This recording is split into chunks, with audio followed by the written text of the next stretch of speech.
भाग एक, भगवा लहर, बीजेपी का उदय।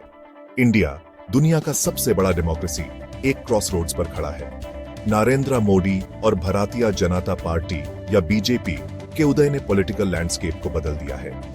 मोदी का एक चाय वाला से प्राइम मिनिस्टर बनने का सफर उनके कैरिस्मा और पॉलिटिकल एक्यूमेन का प्रमाण है। बीजेपी, जो कभी हिंदू नेशनलिज्म में जड़ें जमाए एक छोटी पार्टी थी, अब इंडियन पॉलिटिक्स पर राज करती है। इसका उदय हिंदुत्व, एक हिंदू नेशनलिस्ट आइडियोलॉजी की पॉलिटिक्स के साथ गहराई से जुड़ा है। इसने बीजेपी की विचारधारा को आकार देने और उसे एक समर्पित कार्यकर्ता वर्ग प्रदान करने में महत्वपूर्ण भूमिका निभाई है। बीजेपी का उदय 1990 के दशक में तेज हुआ। इसने बढ़ती हुई हिंदू एंग्जाइटीज और एस्पिरेशंस का फायदा उठाया। 1992 में बाबरी मस्जिद, एक मॉस्क जिस पर हिंदू नेशनलिस्ट्स का दावा था, का डेमोलिशन एक टर्निंग पॉइंट था। इसने बीजेपी को नेशनल स्टेज पर ला खड़ा किया और उसके हिंदुत्व एजेंडा को बढ़ावा दिया। बीजेपी के भीतर मोदी का उदय भी उतना ही रिमार्केबल है। गुजरात के मुख्यमंत्री के रूप में इकोनॉमिक ग्रोथ और कम्युनल राइट्स दोनों से चिह्नित। भाग 2, मोदी की रणनीति, राष्ट्रवाद और विकास का मेल। नरेंद्र मोदी की पॉलिटिकल सक्सेस नेशनलिज्म और डेवलपमेंट के चतुर संयोजन से उपजी है। उन्होंने बड़ी कुशलता से एक युवा और महत्वाकांक्षी भारत की एस्पिरेशंस का फायदा उठाया है। उनके इकोनॉमिक ग्रोथ और एक मजबूत इंडिया के वादे ने कई लोगों को आकर्षित किया है। मोदी का इंफ्रास्ट्रक्चर डेवलपमेंट, डिजिटलाइजेशन और इकोनॉमिक रिफॉर्म्स पर ध्यान केंद्रित करने से कुछ सकारात्मक परिणाम मिले हैं। उनके नेतृत्व में इंडियन इकोनॉमी में लगातार वृद्धि हुई है। मेक इन इंडिया और डिजिटल इंडिया जैसी उनकी पहल का उद्देश्य मैन्युफैक्चरिंग को बढ़ावा देना और जॉब्स पैदा करना रहा है। हालांकि आलोचकों का तर्क है कि ये इकोनॉमिक गेन्स एक कीमत पर आई है, जो बढ़ती असमानता, बेरोजगारी और अग्रेरियन डिस्ट्रेस की ओर इशारा करती है। डिमोनेटाइजेशन और गुड्स एंड सर्विसेज टैक्स या जीएसटी के इम्प्लीमेंटेशन से इकोनॉमी में भारी उथल-पुथल मच गई। इसके अलावा मोदी सरकार पर क्रोनी कैपिटलिज्म का आरोप लगाया गया है, जो कुछ चुनिंदा उद्योगपतियों का पक्षधर है। भाग 3, लोकतंत्र पर साया। मोदी के भारत में स्वतंत्रता का हनन। मोदी के वर्षों में इंडियन डेमोक्रेसी के स्वास्थ्य को लेकर चिंताएं बढ़ी हैं। आलोचकों का तर्क है कि मोदी सरकार ने ऑथोरिटेरियन टेंडेंसीज प्रदर्शित की हैं। वे डिसेंट को दबाने और लोकतांत्रिक संस्थानों को कमजोर करने के पैटर्न की ओर इशारा करते हैं। सबसे चिंताजनक ट्रेंड्स में से एक फ्री स्पीच और एक्सप्रेशन के लिए जगह सिकुड़ती जा रही है।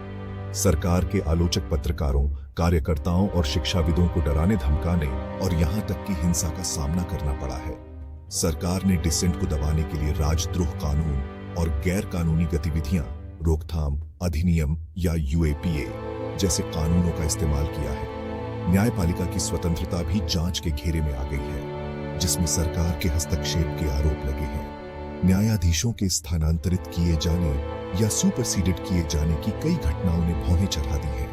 इसके अलावा भारत में फेडरलिज्म के क्षरण के बारे में चिंताएं हैं, खासकर जम्मू और कश्मीर में अनुच्छेद 370 को निरस्त करने के साथ।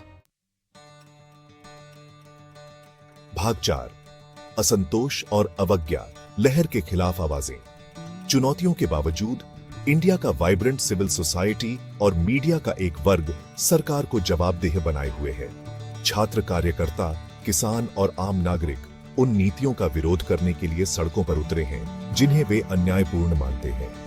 2019 में शुरू हुए नागरिकता संशोधन अधिनियम या सीएए विरोधी प्रोटेस्ट्स भारत में रेजिस्टेंस की भावना का प्रमाण थे।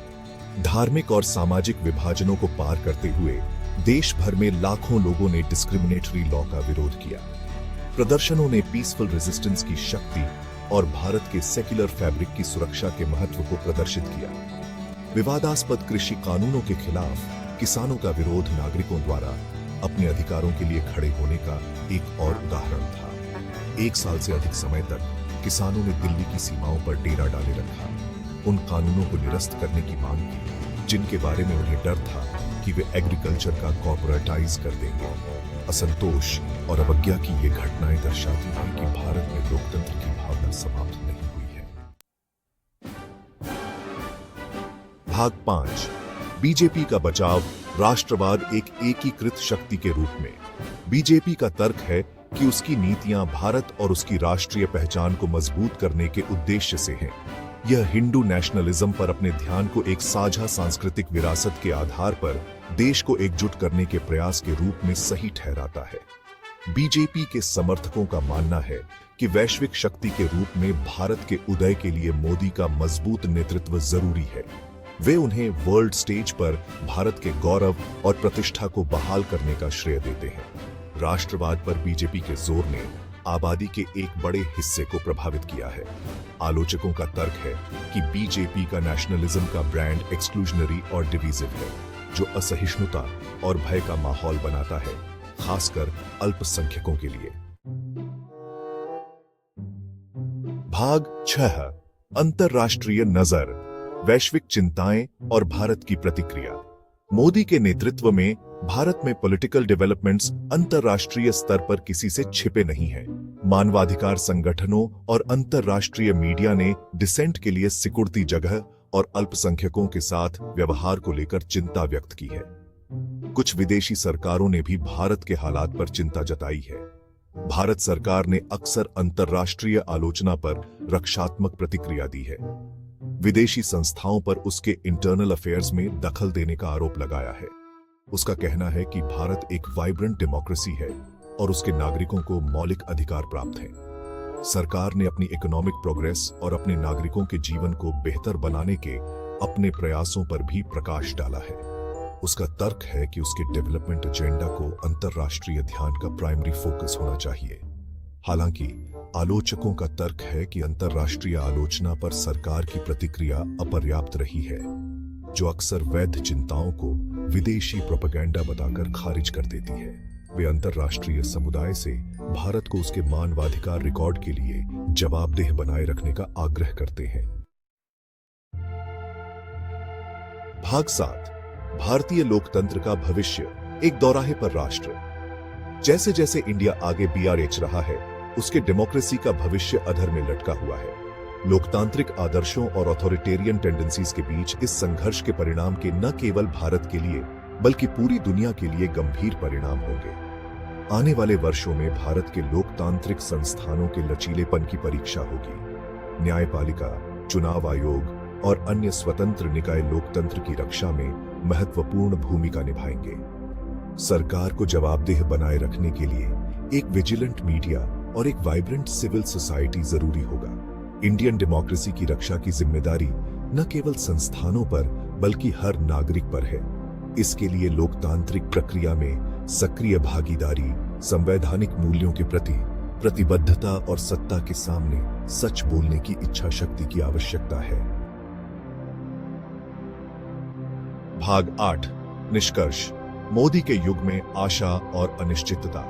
नरेंद्र मोदी और बीजेपी के उदय ने भारत में आशा और अनिश्चितता दोनों का दौर शुरू कर दिया है। जहां मोदी के समर्थक उन्हें एक मजबूत नेता के रूप में देखते हैं जो भारत को महानता की ओर ले जाएंगे, वहीं उनके आलोचकों को डर है कि वह डेमोक्रेटिक नॉर्म्स और इंस्टीट्यूशंस को नष्ट कर रहे हैं। आने वाले साल इंडियन डेमोक्रेसी के भविष्य के लिए महत्वपूर्ण होंगे। इस संघर्ष का परिणाम भारत के लोकतांत्रिक संस्थानों की मजबूती, उसके नागरिकों की जागरूकता और उसके नेताओं द्वारा किए गए चुनावों पर निर्भर करेगा। आशा है कि भारत अपने लोकतांत्रिक मूल्यों को बनाए रखने और दुनिया के लिए आशा और प्रेरणा की किरण बनकर उभरने का रास्ता खोज लेगा।